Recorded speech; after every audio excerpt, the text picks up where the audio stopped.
Hello friends, again, here we are. I'm making deviled eggs and I got some paprika, some Miracle Whip, some mayonnaise, and some mustard. Alright, so I've poured some in there. I'm sort of going light on it. And I'm over here with the egg. I started with an ice bag. The ice has melted and I just wanted to show you this little trick.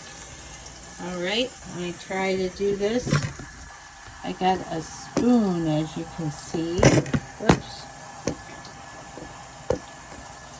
And you just stick the spoon underneath and twist it, and then the egg is nice and normal. So I crack it, and then once I crack it, I get a little space, and then I start moving it. All right, friends.